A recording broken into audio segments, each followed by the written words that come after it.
Hello and welcome to the Mastermind, Body, and Spirit Show. I'm your host, Matt Belair.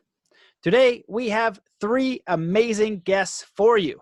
Our first guest, Dr. Vincent Sears, has been advising busy parents on how to raise healthier families for over 40 years. Together with his wife, Martha, he has written more than 40 books and countless articles on parenting, nutrition, and healthy aging.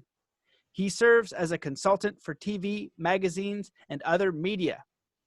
Our second guest, Dr. Vincent Fortanasce, is one of the best medical specialists in North America, and for nearly 40 years, he has helped thousands as a world-renowned neurologist and rehabilitation specialist.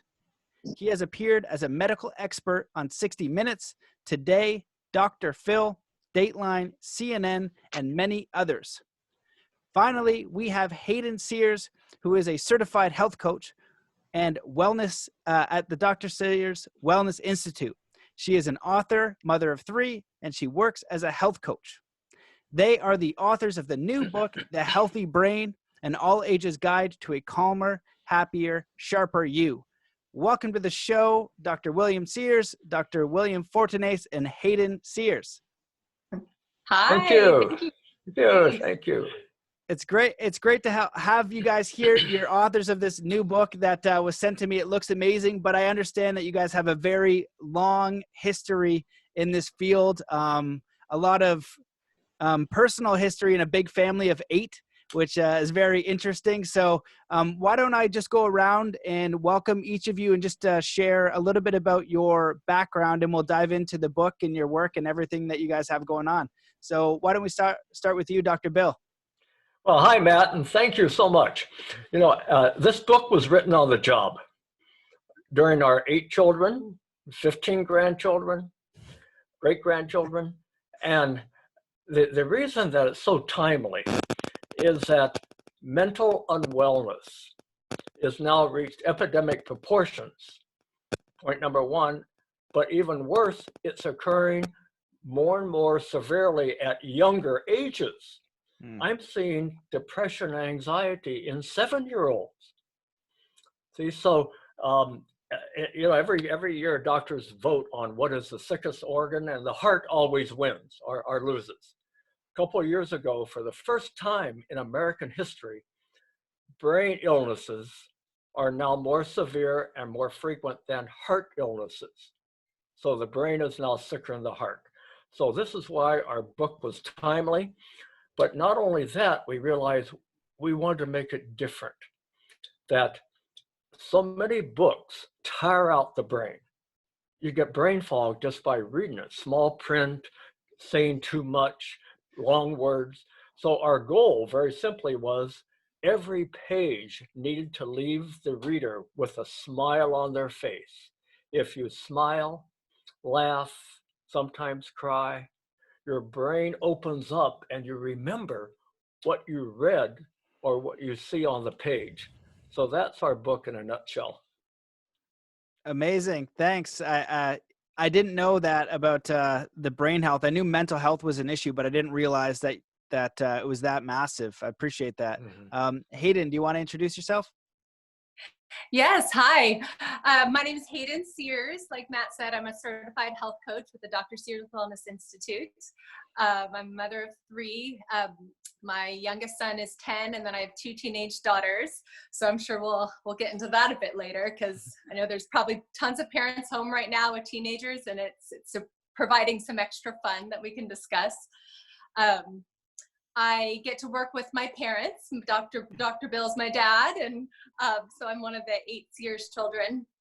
And I really have been able to glean from him and my mom throughout my life, many of the things we're going to discuss today, and then incorporate them in my own life as as I became an adult and then a mom for myself. So I really learned from my parents, and then in my own self-study, ways that I can help myself and my friends and those around me, and then their children. So I really specialize in women and children health. That's really my heart and my passion, to help women and children just really thrive in their daily life, and then thinking long-term prevention and how I can really inspire them and coach them to live vibrantly and live in a way that's going to bring meaning and happiness to their life. And, you know, I loved working with my dad and Dr. Vince because, you know, they're literally some of the smartest people in the world.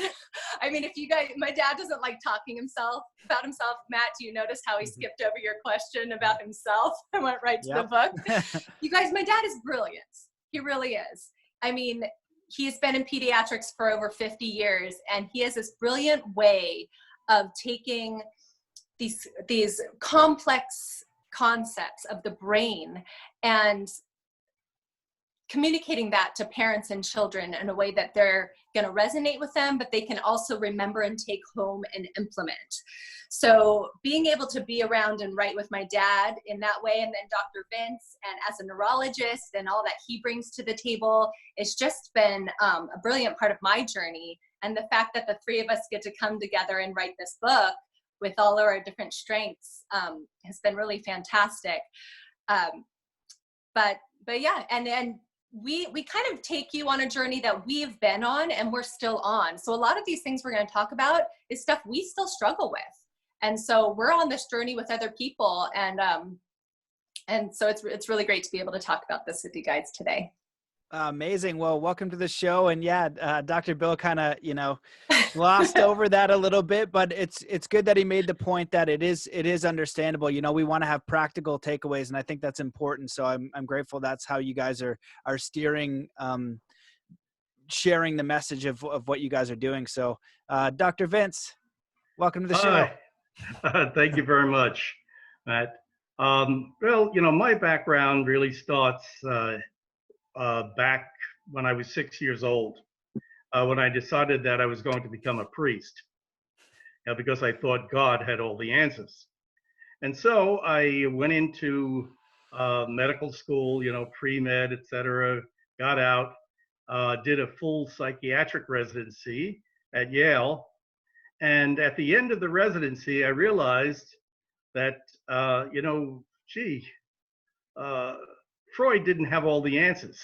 I thought that God didn't have the answers. And I realized that Freud didn't have the answer. So I said, let me get into hard science. Science must have the answer. So I became a neurologist. And after I finished my residency at USC, I realized that God had all the answers. That it was really true. That we are in our life trying to do the best that we can. But without a guide, without principles, we're lost. And what really got me into neurology, and especially Alzheimer's disease, was a very sad story I had with my mom. One night, about 3 o'clock, actually it was exactly 3:03 because the clock was right in front of me, I hear a call, and it's my mother calling from New York. And she says, I'm having trouble with Dad. And I hear my father in the background. My dad always been a very calm, loving individual. I can't think of anything that he did. He was really the peacemaker for the whole Italian family. And I heard him in the background yelling, "Where's Rose?" That's my mom's name. "Where is she? You're not her. You're an imposter." And then my mother just broke down in tears. And I said, "Let me speak to Dad." And he got on the phone. I said, "Dad, this is Vin." He says, "Oh, hi, Vin. How you doing? How come you're calling at this time?" You know, completely forgetting about what he was yelling about 10 seconds before. And so it calmed him down. But it made me realize that this is an event that's occurring over and over again. And many people ask me, who suffers most in Alzheimer's disease? Is it the patient? No, it's really the family. And that's one of the reasons why we wrote this book, because the families have to know how they can cope. Also, anyone who has an individual, a mother, a father, an aunt, an uncle, either a sister or brother, who has the disease, worries, are they going to get it next? And what can they do in order to prevent this? And that's why Bill and I, we wrote this book. Holy smokes. Well, it's a very powerful story and a very inquisitive person that goes down all the rabbit holes. You know, when I look at the chapters of your book, there's a lot of great things in there. Chapter 1 is growing your brain garden. 2 is eat super smart foods, medicines for your mind. 3 talks about gut health, your second brain. You've got movement, stress busters, sleeping smart. And then you go into how to heal from anxiety and depression. And I think all of it's relevant. So because there's so much there, I'm just curious if one of you would like to open up what do you think the most important thing to discuss is? Maybe something we're doing that we shouldn't be doing, or something that we can do to improve our brain health, whether it's the child who's 7 years old, now you say, having depression and anxiety, and that's rampant among teenagers and rampant among pretty much all of society right now. So what do you guys feel is the most important topic to cover first? Well, what I think is I use what we call the DEAR method. And the DEAR stands for D is diet. And Bill could really talk about that. He's really an expert on this. The E stands for exercise, knowing the correct types of exercises to do that really build the growth of the brain. A stands for accentuating the brain's reserve, and that is sort of neurobics, how to build the mind by various different methods, especially interacting with other people. And R stands for rest and relaxation, or primarily sleep and stress management. And what I would really like to begin with is, for anything that would be important, is probably sleep, especially in a young generation who are on the computer in the middle of the night, do not get the 4 stages of sleep that they can, and don't recognize what pure sleep does to the brain. How it nurtures the brain is necessary for the neurotransmitters in order to think correctly, and also matures the brain. It's sort of like, you know, a person eating all fatty foods and wondering if they're going to make it to 70. Well, anybody who looks at them says no. And I have to say, when I see what kids are doing in the middle of the night with their computers, and it's always not very nice things, I realize what's happening to their brains, and they don't realize it. And I see it more and more as the young kids will come in with their parents, and you know, they're bent over. They already, from looking down at their cell phone, they've already developed a hump in their back, which you usually don't see until you're 70 or 80. And Bill, what do you think? Text neck. These kids are coming in, again, they're bent over like, text neck. You know, go outside, say hi to the sky. So what I tell them in my practice is that for every minute you spent like this, you need to be up and outside, say hi to the sky. And Vince, you mentioned sleep. And I want to second that as an important brain health tool. And the reason is, let me take our viewers and listeners into the brain for a minute. When you go into your bedroom and you lay down to sleep, you're going into your own personal detox center. I'm going into detox. And here's what happens to the brain. You have trillions of cells called glia, G-L-I-A, glia cells. Glia cells are the garbage collectors of the brain. So when you fall asleep, those garbage collectors come out and clear up all the junk that went into your brain during the day. Secondly, the rivers of your brain, called the lymphatic system, the fluid in the brain, just picture your brain as having all these rivers. During sleep, the rivers widen. So the glia cells have wider rivers to dump the garbage in. And so you wake up having detoxified. So people don't realize that sleep is not a waste of time. It's a time in which your brain detoxes and your brain grows. You make brain growth fertilizer while you sleep. Wow, we're growing our brain garden while we sleep.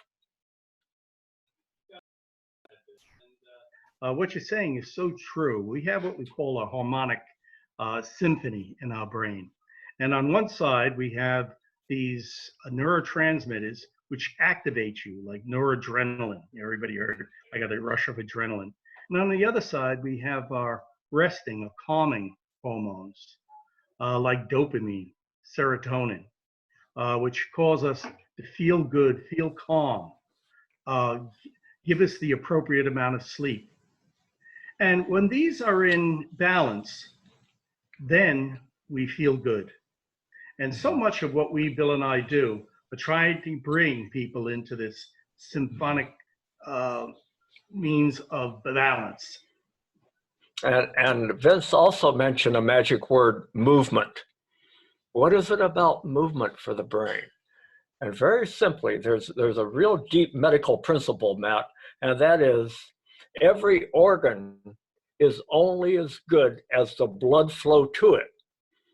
Makes sense. If your brain's the greatest garden ever grown, what do you need to grow a garden? You need to feed, fertilize it, and irrigate it and keep the weeds out. So when you move, remember Dr. Mom telling us when we've had a bad day, go outside and play, right? Go outside and play. That was her movement. Movement not only mobilizes your immune system, which we all need right now to fighting all this COVID stuff, but movement creates better blood flow to your brain. So just imagine you're out running or walking real fast or dancing, any brisk movement. Think, I'm growing my brain garden. Yeah. Bill, for me to add on to that. Okay. Go ahead, Bill, to add on to that,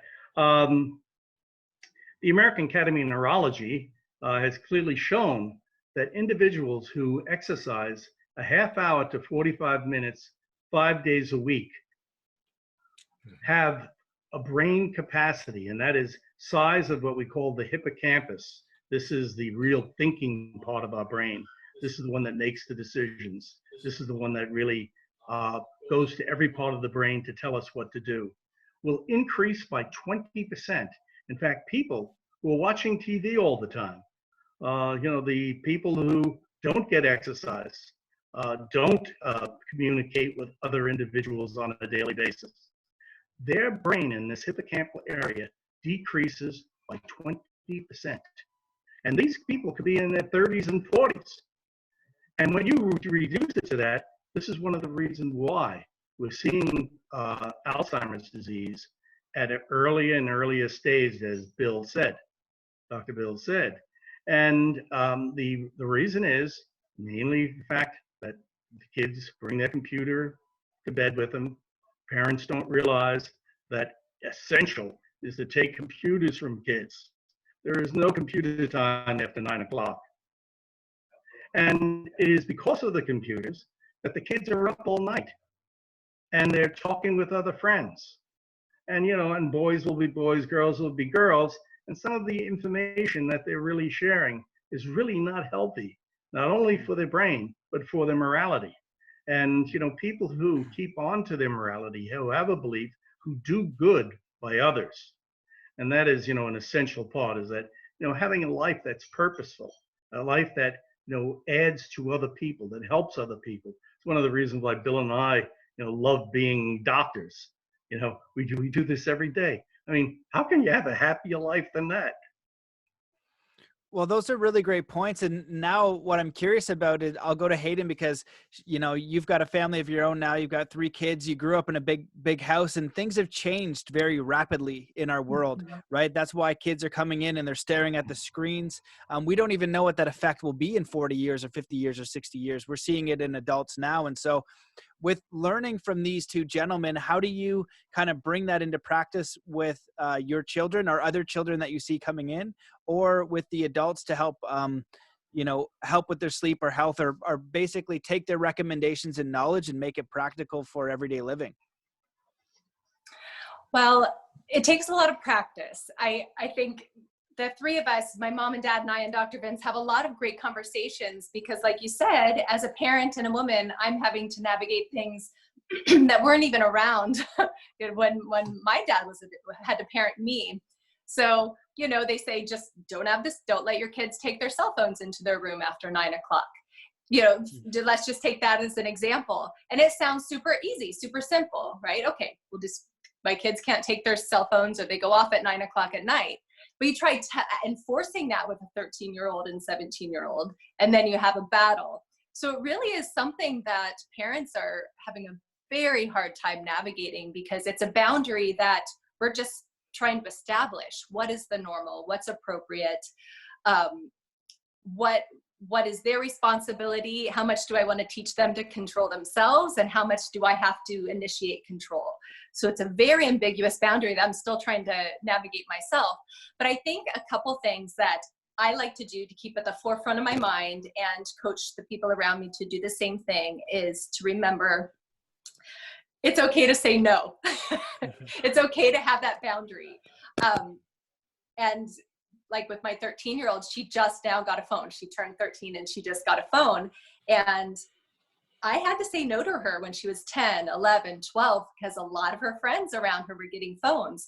But for me and our family, we decided that 13 was the age, and that's just what we're going to do. And we got complaining, we got this and that. But when we discuss our value system within our family, and our children are part of that, and we say, well, this is how we do it in our family. This is how we speak to one another. This is how we dress. This is the things we listen to. This is the things we watch. You know, these are the things we say no to. We say no to unhealthy food all the time. We say no to unhealthy thoughts. We say no to unhealthy music. We say no to unhealthy habits. And that includes having your phone in your room late at night. So I had to give myself permission to set those boundaries. Yeah. And sometimes I have to do it out loud and reach out to a friend or somebody to say, hey, can you like help me hold this boundary? Because I'm getting some pushback. Yeah. But I need to give myself confidence as a mom that this is a healthy boundary for my kids, and actually establishing that now as teenagers and young brains that are still growing, they'll be able to better do that for themselves when they are a young adult. Yeah. Because I know that there's that age range now, people in their 20s that did grow up with cell phones, they have an addiction problem. We have a device addiction problem. Yeah, without a doubt. And, you know, my kids will have that problem. And while they're in my home, it's really the only time I have control over them. Like, I can literally go and turn off their cell phones if I want. Like, I have that control. And not only is it okay for me to do that, but it's part of my job as a parent. Yeah. So this virtual world that seems ambiguous to parents, that we're not sure how much we control, while our kids are under 18 or in our home, we have full control over it. We can say, nope, we don't do that in our house, and it's okay. So I found my role as a woman, mom, health coach is sometimes I just have to give parents permission that, yes, you can turn off that cell phone. Yes, you can say no to buying that soda. Yes, you don't have to go through that drive-through. Like, you get to put forth these boundaries, these expectations, these really these life tools you're teaching your kids, but give yourself permission to do so. Yeah, and no, Hayden, you can imagine how I feel as a dad hearing Hayden talk. But I had a patient the other day come in about the subject of certain, turn off the cell phones. And the mom said to me, it's a good mom said to me, I just want to be cool. I just want to be cool. And I looked at her and I said, your job is not to be cool. Your job is to be a parent. And she said, oh, never thought of it. Your job is not to be cool. Thank you, Hayden. Yeah. Go ahead, Hayden. No. It's hard. It's hard, but it's hilarious. Honestly, Matt, it's really funny being in this position because I'm in my early 40s, I have teenagers, and then my my parents are in that stage of life. So I'm like right there in the middle where I still acutely remember being a teenager and thinking, but I know better. They don't know. If they truly knew what I was going through, they'd say yes. Like, I remember that. But now I'm that parent having these conversations with my children. So I'm like in this place where I fully understand where they're coming from, but I fully know that what I'm saying is right. So it's beautiful. And I love having, I think that's one of the great things about this book is that now you have data. I think people have different brains and accept information differently. I know Dr. Vince or my dad, they're all about the science, show me the science, which is fantastic. I'm more of an emotional learner. So I love that this book gives you data and details and science, and it's driven by that.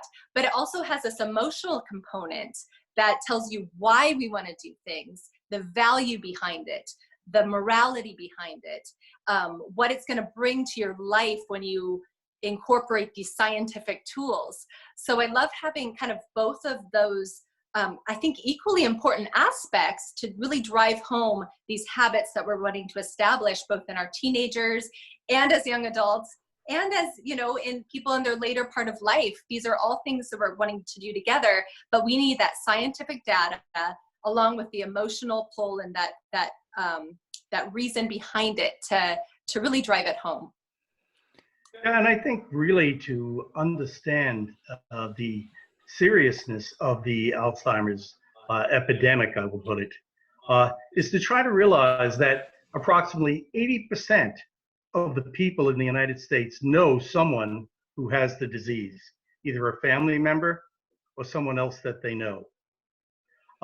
We estimate that approximately 40% of the baby boomers, of which there are 75 million, will develop this disease. And I estimate that it'll be over that in the individuals who now are 1 to 25, primarily because of their lifestyle, their lack of sleep, their lack of good diet, and their lack of exercise.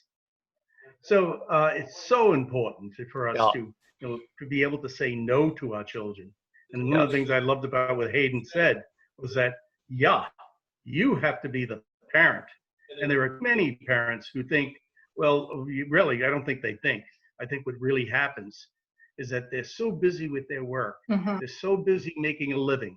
They're so busy supplying things to their children that they forget that they have to set an example for their children. And that example is what's going to carry them through the life. And one of the things that we've often talked about, Bill and I, is that, and Hayden, that Alzheimer's begins in childhood. Yes. So if you let your children go to sleep at any time they want, when they're 3, 4, 5, 6, 7, 8, 9, 10, and so on, if you let them eat anything they want, and you let them read and watch TV and not have significant principles for which they're supposed to live by. And I often say that, hey, you should sit down with your children, say, hey, what are the rules of the house? And not say that, hey, what are the rules you want to be in for the house? It's, you can open it up that they could give their 2 cents, but you're the ones who does it. And then make them write it down and put it on the refrigerator. So when they deviate from this, you say, go to the refrigerator and look. That's cold, but and no pun intended. Yeah, and absolutely. As I mentioned earlier, a parent's job is to be right, not to be cool. But let me ask you, Vince. You mentioned that Alzheimer's is the most serious illness in America right now and around the world. Is it correct if I were to say Alzheimer's is the most preventable disease we have? Would you agree? And this, without a doubt, Bill. And of course, you know that this is the reason why we've written the book. Yeah. Because it is preventable. First, we establish what it really is. And most people don't know that the people who suffer the most really are not so much the patient, but the families that are associated with it. And so this is a nice guideline for them to be able to pick up a book and say, okay, this is what I have to do for mom. This is what I have to do for dad. This is what I could expect. This is what I can do in order to prevent it happening to me. Because most of the patients who bring in their father or their mother, and I could always tell what the diagnosis is, because I'll see the mother or father sit down, eyes glazed, I should say, and with their daughters or their sons there. Right away, I know that they're concerned about mom, or they're concerned about dad, and they're concerned about themselves actually developing the disease. Holy, well, it sounds like really a heavy and terrible experience to go through, and it's pretty wild how prevalent and relevant it is in our society. And it's a great point to understand that it is the families that suffer. When I look at the chapters of your book and knowing that you guys have gone really deep into the research, into the data and the science, when I read it, it looks like that the solutions are not that complicated, but sometimes hard to do, right? Like, maybe we should go for the broccoli, but we grab some chicken wings or some fried food instead. And I've had guests on the show, many guests that have successfully, I don't know, you're not supposed to use the word cured, but I don't know how else to say it. Like they're cancer free, and they did it the same way. They did it through clean food, understanding what you're putting in your diet and what you're putting in your body, because we're not really taught that. These are things that are not public knowledge, especially in America. I remember recently somebody was telling me, or I read an article that America is on the forefront of so many things, technology, science, and medicine. So why are you one of the sickest countries? It doesn't make a lot of sense. And that's when they go into the healthcare and things like that, and educating on food. And my yammering is to get to the point of, can you guys talk about some of the important solutions? Are the solutions basically simple but harder to apply at sometimes around clean food, movement, decreasing stress, and good sleep? Or because a lot of people will feel like it's something magical, but it usually feels like it's simple routine. And I'm wondering if you guys can speak on that. Yeah, well, I think that's one of the reasons why Bill and I wrote this book, to be able to give people a clear guideline. Bill is just an expert in making the complicated simple. I mean, if I would have wrote this book alone, no one would pick it up. It would be so, it's all neurotransmitters and et cetera, et cetera. Bill looked at the book and, he rewrote it. And I said, oh, this is too simple. All of a sudden I looked at it and said, oh my gosh, I could actually understand what he's saying. And actually my wife was the one who told me. She said, I didn't want to tell you, Vin, but you were really bad. Good thing you have Bill around. Thank you, Vince. And because what Vince mentioned, Matt, is we call it at Hayden too, we call it the helper's high. The helper's high is a phrase we use, that you feel good by doing good. And we've just seen patients in our practice who've done the plan we recommend in the book. They feel it within a few weeks. The brain doesn't change overnight, but you're going to feel it in a few weeks. And then you feel it, then you become passionate and you want to share it. So you read it and learn it, you feel it, and then you share it. And then you feel good by sharing with another person. And it just keeps going and going. So it really is, especially, I think the quickest effect, the quickest change, if you would admit, one simple change, in my experience, is moving more. Movement, really, we call it the pills and skills. That's another big topic in our book, that today's patients at all ages are taking a lot of pills for the brain, which often help, but they're not enough. You need the skills, the self-help skills. So when a patient comes into Vince and my office and into Hayden's coaching program, they'll say, I'm going to teach, you're already taking something, but it's not only what you take, it's what you do. So we're going to teach you how to make your own medicines. We want you to be a medicine maker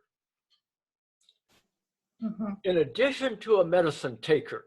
And sometimes a medicine maker means you don't have to take as many medicines. So that's one of the goals of our book, pills and skills, skills before pills, but never pills only. That's fantastic advice, and I'm glad you said that. We lost, I know he's, Dr. Will's in your house, or is it Dr. Bill? He's in your house somewhere. Let me know if he comes back in, because he dropped off Dr. Vince. Dr. Vince. Yeah, Dr. Vince, sorry. So if he pops back in, I'll make sure he gets in. But Hayden, did you want to add on to that? Yeah, I think what you were saying, Matt, I heard you say is, you know, in our book, we have a lot of the things that we know, we've known for so long are good for us: diet, movement, sleep, exercise, all those things. And you're like saying, is it really that simple? I think people are looking for that magic pill, or I have to read something that I've never read before that's just going to make that difference. And there's a lot of really great cutting edge things in this book that I had never learned before. So it's fantastic. You're going to learn things above and beyond what's been out there for years and years. However, so much of what we do teach, it's foundational. It really is. It's, you know, it's, you have to get outside. You have to move your body. You have to eat the right stuff. You have to think the right stuff.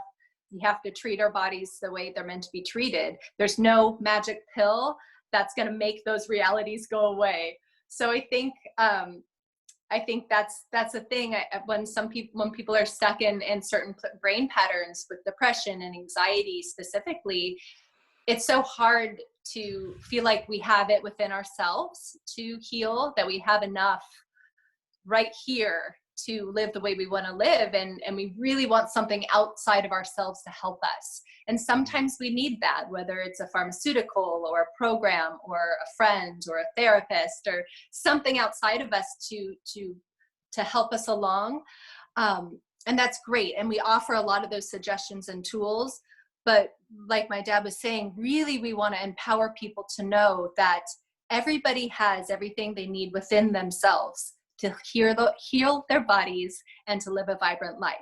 However, with our current culture and the way we treat our bodies, most people are not taught how to do that. So that's what really the book does. It really step by step goes through that. And you know, we talked a lot about saying no, you know, no to these foods, no to this, no to that. But really, honestly, I don't like going it from the angle of no. I like coming at it from the angle of yes. Because by saying no to some of these things, what I'm really truly saying is yes to my children, yes to myself. So yes, I might be saying, no, we're not going to get soda, but that means I'm saying yes to having a really fun evening without a sugar crash. I'm saying yes to not being exposed to all those germs that, you know, when we drink that soda, our cells, the soda takes away the force field around our cells that keep it from getting sick. So, you know, I teach my son, he's 10, you know, I said, hey, would Luke Skywalker go into battle without his force field around a spaceship? You know, would Luke go into battle without his force field around him, without his lightsaber, without his protection? No. So I don't want you going out into the world without your cells protected from getting sick. So I speak to him in that way. But by saying, no, we're not going to do soda, I'm saying yes to him, both today for his vibrancy of today and also for his future. I'm saying yes to his brain health, yes to his long-term health. And that kind of starts with me and my mentality. So when I tell myself, no, I'm not going to stay up longer and watch one more Netflix show, I'm going to go to bed, I'm saying, yeah, I might be saying no, and it might feel bad in that moment or like I'm depriving myself, but really I'm saying yes to a happy tomorrow because I'm going to get a better night's sleep. I'm saying yes that I get to be a more present mom tomorrow morning because I'm not tired. I'm saying yes that I'm going to wake up ready for the day instead of dreading it. But it took me saying no last night when I really wanted to watch more Netflix. So that's kind of a real thrust that I like approaching the information in the book. While it might feel like I'm having to say no to myself a lot or no to my kids, really I'm saying yes to them in the long run.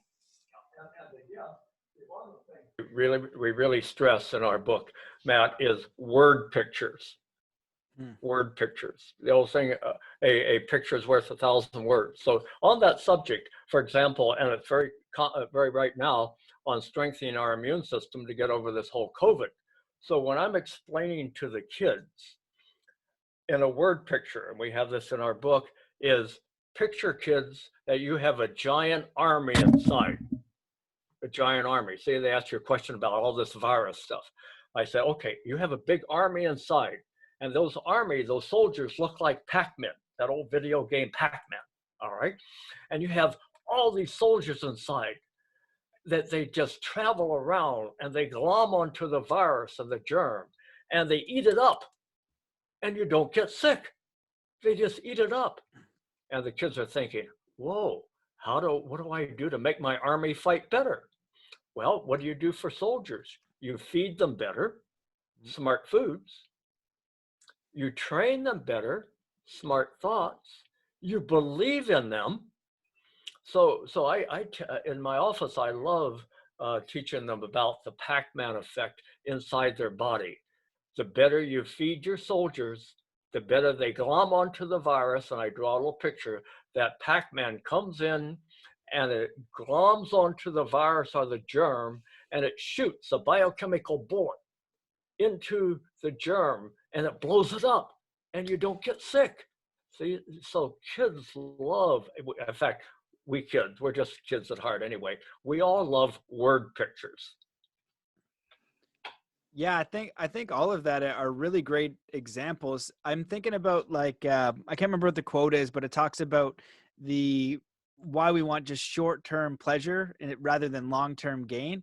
Yes. And when you can add the science and the why and understanding and changing to a yes, you know what I mean? Like, you know, when I'm just like, oh, I'm not depriving myself of a show or I'm not depriving myself of a soda, what am I getting? And if we can even start very small, you know, it doesn't have to be everything all at once, like a super cleanse with everything under the sun. Just start making a better choice, you know, at breakfast and a better choice at lunch the next week. And if you're in a really bad spot, obviously you're going to have more motivation to do the entire plan. And so I'm curious if you could maybe lay out a simple protocol for anybody. Like one of the questions I like to ask is like, if somebody's in the worst position and you wanted to give them a protocol to reverse it, what would that protocol look like? And then if somebody is down the line, whether it's a kid, they want to improve their diet, whether it's an adult like me, I might want to improve my sleep.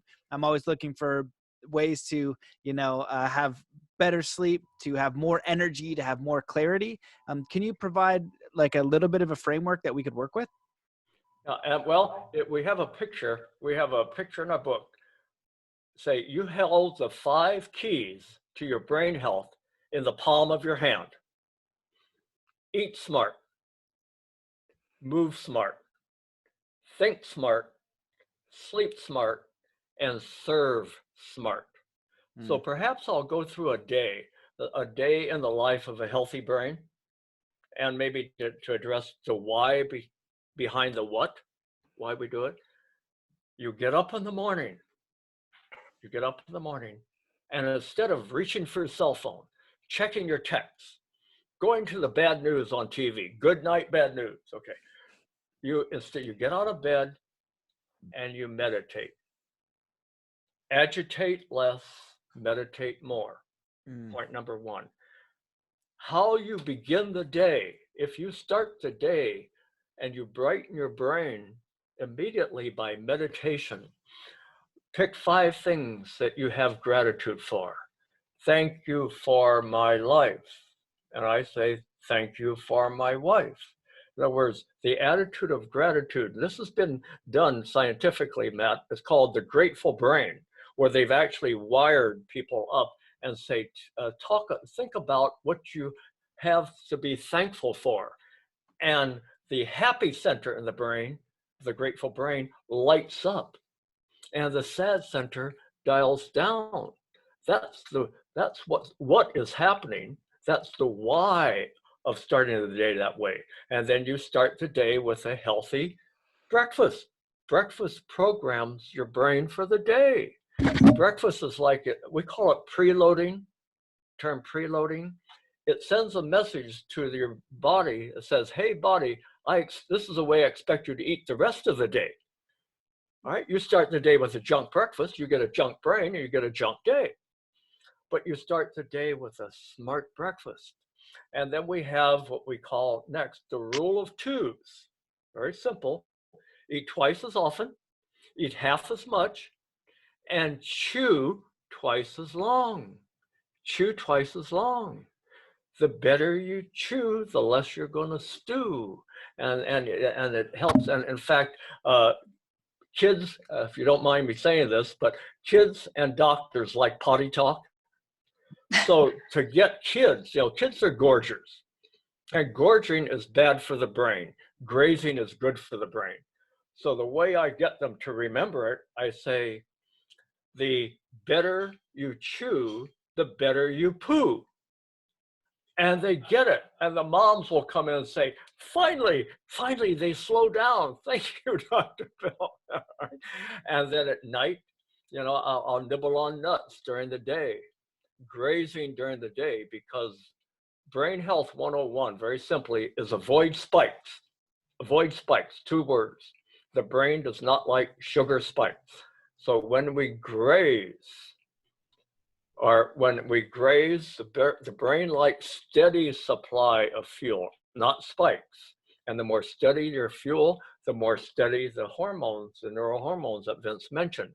And then at night, I'll have a nice big salad with a fillet of salmon on it. And my brain registers like.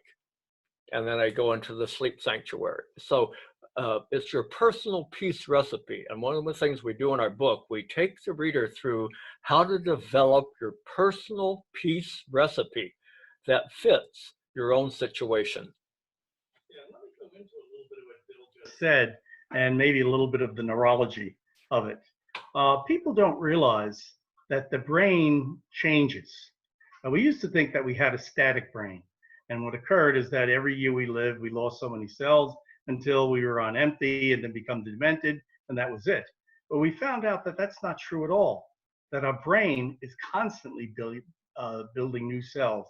In fact, the hippocampus, which is the most active part, and I said it really is the active part of the brain and most important part, develops 4,000 new cells a day when we're in our 30s and 40s. And it decreases as we age, but it continues to build those cells. And so it's so important to recognize that when one exercises, like there's been studies showing that people who exercise will build up the hippocampus by 14 to 16% in volume. And so exercise is essential.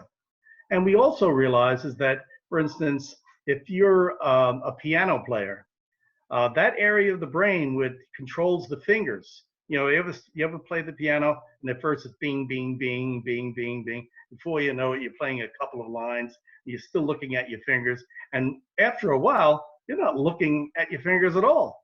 You're not thinking about what you're doing. You're automatically doing it. And the reason for that is that area of the brain that has to do with that function, those fingers, has increased up to 50-fold. So you have 50 times the amount of cells you had there before. And so things become automatic. And that's one of the reasons why when we say try to build routines, that is essential, because what you are doing is actually restructuring your brain to do that act automatically. And so you start eating well and you'll automatically go to those type of foods. You'll go outside and you'll want to exercise. Like myself, all my life I've exercised. And even if I'm sick, I'll be taking a walk or whatever have you, or doing sit-ups or or push-ups. I mean, this is just the way I was brought up.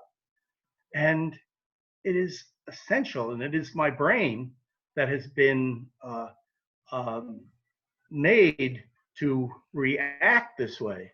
That sort of part of my brain is really greatly enlarged.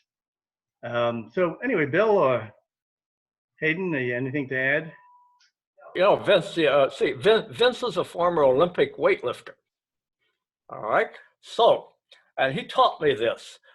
Vince, suppose Hayden or I have a type of job that we're forced to sit a lot during the day. And we have the new disease called the sitting disease. All right. There's actually in the doctor's dictionary now, the sitting disease. So, but we're stuck. We have to sit a lot. Now, you mentioned a magic word I want our listeners to really pay attention to called isometrics. Could you explain to, if I have right now, I'm sitting, I could get a little workout while I'm sitting. Explain that, would you? What we found out, and this was of course from my weightlifting days, and my weightlifting coach, who had won a silver medal in the Olympics, taught us what we called isometrics. And that means tightening up the muscle without actually moving it. So, for instance, if one wants to really use their muscle, and actually this will increase your brain size at the same time, is scoot a little bit out of the chair onto your legs, and then try rising from that table. And maybe you all want to try to do that. And just get your backside, or maybe not even your backside, but just tightening up those legs, and you count to 10, 10 through 1, then you relax it. Then you go back after 3 or 4 seconds, and you do it again. And you do that 6 times. By the time you are through, your heart rate will go up to about 120, 130, and your muscles will become completely fatigued. And you will notice that within 1 week, you will go up with a flight of stairs, and at the top of the flight of stairs, you will not be out of breath, your muscles will not feel sore, and you are going to feel wonderful. And guess what?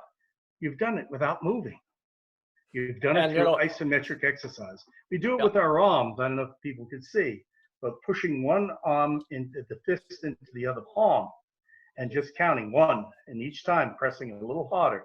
You can see my hand starting to shake a little bit. And doing that can markedly increase not only your chest muscles, your back muscles, your triceps, your biceps, and you've done a full workout, and you haven't left your chair. Yeah. And Vince, you haven't left your chair. I'm sitting in my chair right now, and I'm lifting my legs about 3 inches off the floor, and I'm holding them up for about 30 or 40 seconds. And my heart rate goes up. So you can have a workout while sitting in your chair. Yeah, and this is very important for people who work at desks. Yeah. This is very important for mothers who really don't get a chance to get outside and do any exercise. It's very important for I say older gentlemen, in their 50s and 60s and 70s who are working or who are just at home. They can get a full workout in 10 minutes. And it's being proven through MRI scans that actually show an increase in the size and the density of neurons in those specific areas that you're trying to exercise. So this is real science. This is not just someone telling you, okay, do this type of exercise, make sure you buy my book, and make sure you buy all my supplements. And if you can, why don't you throw an extra $100 for me and send it to me. And you have to know that Bill and I donate all our receipts, anything that we get, to charity. We do not keep it ourselves. God has, I guess, blessed us. And now we want to try to help others. Yes. That's beautiful. Well, you guys shared a lot of amazing points. Hayden, you look like you want to jump in. You want to add to that? Oh, I don't know. I'm just listening. Matt, it's such a treat to be able to be mentored by people like my dad and Dr. Vince. And I think what their legacy they're leaving and they're promoting is just so beautiful. I think that's, I love our young people today. Sorry, I'm going to get into it for a sec. I love our young people today. My oldest is 17, and there's definitely been a rebirth. They're into the environment. They're into treating their health, their bodies, what they're putting into it. They're very mindful of what they're consuming and what they're putting in their bodies. And I love seeing it. So I really think that we're going to see a lot of rebirth of a lot of the things that we're talking about. But I think that this wisdom of age that Dr. Vince and my dad are gifting us is so important. And it's the servant's heart that it comes from. I mean, like, Dr. Vince just mentioned, the motivation behind what they're offering is so beautiful and pure. And I think that's what a lot of people are missing, maybe in my age group down, is is having that meaning behind what you're doing, having that passion and that mission for why you're putting out certain things into the world and what you're leaving behind. So being able to just be mentored by these men and experience their mission and what they're leaving behind is really important to the younger generation to kind of harness. Like, I'm seeing all this passion and excitement in our younger generation, but to harness that into a mission and being able to offer it to the world in a way that's accessible, the way that's respectful. Like, I can respect what you're saying, but hear and respect what I'm saying. So the way that they're showing us how to live and guide us in that way, I think is so valuable, so that we can harness all this new energy and excitement of the younger generation into purpose and change. And so I think that's a really valuable part of this message, is that it's not a dollar sign. It's not even, about how we look necessarily anymore. It's like, it's how we are, how we're going to operate as beings, as people in this world, how we're going to use our life. It's not just about our physical brain. It's what this brain is going to allow us to do as people and what we're going to leave behind. And really, I think that's the essence of their message and of this book. Oh, that's beautiful. And I love how you guys have added the service aspect. And, when I go through the chapters and because I've had a few guests kind of overcome some really terrible circumstances, and how they did it, it seemed in a way just going back to natural living, good sleep, good diet, what you put in your body, getting rid of all the crazy stresses of the mind and the things don't serve you. And then usually when people overcome something serious like cancer or a near-death experience or the loss of a job or a really traumatic experience, they go to service. And I think that if you even start there, I think if you even start from, going from what can I get? How can I get stuff? How can I get more stuff? How can I get more money? To what can I give? How can I provide value? Even that starting point, I feel if you started there, everything else in health would sort itself out. You would find the information you need. And it's really great that you guys have spent your lives researching this to come back to say, hey, this is like common sense in a way, because we've moved to an unnatural way of living. The way that society works and how people just try to get by and live. We didn't even know what we were in when we were in it, turning on the TV or just getting the soda pops. I remember eating complete garbage when I was a kid.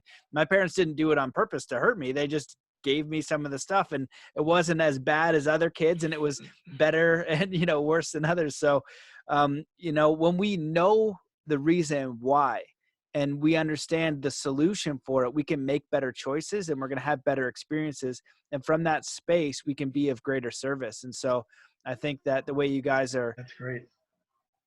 Doing this and sharing is really beautiful. I could talk to you guys all day about more of this, about neurology and health and diving down into each section, but I want to honor your time and what you guys are doing. So do you want to share some final thoughts or anything that you wish we could discuss? And I'll happily sit here for as long as you guys would like to share. Well, Matt, I just want to, I'll summarize. My biggest message that we have in a book is one word. I call it preload. Preload your body. And Hayden mentioned the young people. When I give talks to the young people, I talk about preload your body. I'll say, what's your biggest fear? Losing my mind. I say, okay, preload your body right now with all these tools, how you eat, how you think, how you move, and how you serve. If you preload your body right now, when you have your health, then when things happen as you get older, your body says, hey, you've taken care of us. We can handle this. You are going to enjoy your golden years because you've preloaded your body and prepared yourself for it. So that's my one word take home, preload. Beautiful. One thing that I think I'd like to say before we end is a subject we didn't bring up, and that is what we call obstructive sleep apnea. And that is people who snore at night. If your wife if you're a husband and you know that your husband or wife snore at night, you've increased the likelihood of getting Alzheimer's by almost 11-fold. Increase the chances of getting cancer fourfold. Because what happens is that the snoring, all right, means that oxygen is really not getting to the brain like it's supposed to. Also, it disturbs your patterns of sleep, which are so important for nurturing the brain. So please make sure that if your loved one snores, or like I remember my dad, my gosh, the door used to shake from his snoring. If I only knew what I know now, I could have prevented his Alzheimer's disease. Wow. Hayden. I think one thing I would like to say, maybe specifically to moms, but to anyone, is that listen to your gut, listen to your intuition. If you feel like there's something going on in your life or in your kids that you just know is not right, that needs help, seek it out, get the help you need. If you're not finding it with your current help, keep looking, because if they're like, let me give you an example. I'll tell you a story about my son, because I think there's so many different brain, issues or things or quirks that people have. I know I talk to a ton of parents and they tell me a situation about their kids. They're like, is that normal? Like, they just want to know, my son does this thing. Is that normal? Like, do I need to be concerned? I think that's where a lot of people try to, like snoring. Some people don't know, is that concerning? Should I be concerned that my husband snores every night? Or, I walk into my daughter's room and she's breathing with her mouth open when she sleeps. Like, some things are just, they don't know if it's a concern or not. Or my child acts this certain way. Is that okay? I think that if you feel like there's something wrong, or there's something that's holding you or your children back from living the life they really could live, be curious. Don't just let it go thinking, oh, it's fine. So my story is with my son. He was in 4th grade, and for some reason, all of a sudden, he didn't like school. He would get really upset the night before each school. He was getting just really anxious, and I started seeing kind of some depressed type stuff, and it was not him. And some people were, oh, it's just his age. Oh, he'll grow out of it. But I just knew deep down, I'm like, no, there's something going on. And so I got curious and I started asking him questions. And it was like, oh, my teacher's just being mean. My teacher's mean. And I'm like, oh, I don't think that's what it is. So, but I kept hitting a wall. I couldn't kind of figure it out. So I met with the teacher, and what was we figured out what was happening was he was getting in trouble in the morning at school. He was like fidgeting and just doing stuff. And then he would lose his recess. So then he'd have to sit in at recess, and then he'd get in trouble again when everybody came back from recess. So then he was just so anxious to go to school because he knew he would get in trouble, and he kept feeling like, I can't help it. Like, he kept doing these things, but he felt like, I can't help it, right? So as a parent, I could have like labeled him or said, or thought it was a behavioral issue, or my son's just lying to me, or this or that. But I just knew in my mom heart that wasn't it. So I talked to his teacher and I asked, I get he needs consequences for his actions, but what if instead of sitting inside for recess, he had to go outside and pick up trash, or he had to run laps? Would you be willing to try that for a week? And she said, yes. So we did that. And I cannot tell you what a difference that made. Just that little change of not, as his consequence, he didn't have to sit inside for recess, but instead he got outside. And she called me at the end of the week. She's like, I don't know what you've been doing at home. I think what she meant is, I don't know how you've been punishing him at home, but he's a different kid. And that spoke to me. Not only that, I was so glad I listened to my mom's heart, but it was a simple change, and it made the world of difference, because what he needed as a 9-10-year-old boy was not to be punished and kept inside for recess. He needed to get that energy out. He needed to move his body, to calm his brain, to get some sunshine on his skin. And then he re-entered the classroom ready to focus and learn. So I would say to parents, when you have, I mean, these types of things show up in our lives every single day. And yes, we have the big things, the cancers, the Alzheimer's, all these things that are important, but we have these little things too that put together, they really make up our quality of life. And so when you can approach those little things with curiosity and you find that breakthrough on the other side, it's just fantastic. So I would just encourage you to delve into these little things with curiosity and with a heart that on the other side of getting through that little obstacle or that big obstacle is so much freedom and so much of a vibrant life. So really delve into that because they're important. And, you know, Hayden, you mentioned so important. You mentioned, I just felt it in my heart. That's called mommy brain. You know, you read in the books about mommy brain was a kind of a derogatory statement initially, that you forget your car keys, you miss your appointment. No, mommy brain is real. They've studied this. When you grow a baby inside, you grow an area in your brain like a GPS that tells you, as you said, I know in my heart what you're saying. I know in my mommy brain that something's not right and I'm going to fix it. So mommy brains, listen to them. They're real. Oh, beautiful. Well, I appreciate you guys and everything that you shared. I think that it's so great to be sharing your knowledge, but also giving back and serving in the way that you're doing. So I appreciate everyone in your work. If people want to pick up the book, and I got a chance to go through it, it's really, you guys back it up with science. It's easily understood. Thankfully, Dr. Bill was in the game to make it readable and fun and not just Dr. Vince and his neurology and science, but but it's all in there. And I feel like when we can combine those things and understand why we're doing something, it's going to give us the motivation necessary to make change. Because if we don't know why, we might be not as motivated. So where can people find the book or more about you guys and your work if they'd like to dive deeper?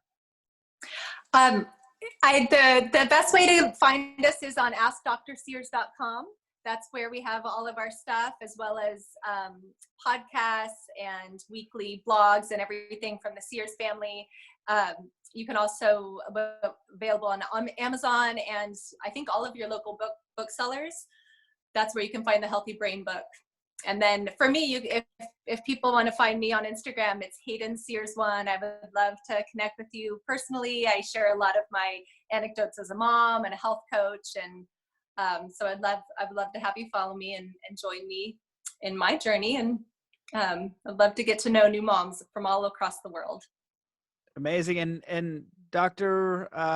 Vince, do you have a separate site, or are you all over there too? No, I have a site called Healthy Brain. Okay, and from that .com, and where you can put my name in, and there'll be a lot of corollaries from the book that will explain certain subjects in more detail. Say it'd be sleep, if we had stress, etc. And so if you'd like, that'd be just my name, and you'll see not too many people have a name spelled Fortanasce. It actually means in Italian, Fortanasce means born strong. Excellent. Well, I'm going to have to Google your weightlifting photos. I kind of got into that a couple of years ago. See how much it's very primal, you know, it's movement in a very singular way. So I appreciate you guys. Thank you so much for coming on the show. And I wish you all the best with getting the book and the word out there. And yeah, just thanks for coming on. Have a great day. All right. Thank you, Matt. Thanks, Matt. Thank you. See you guys. Bye-bye.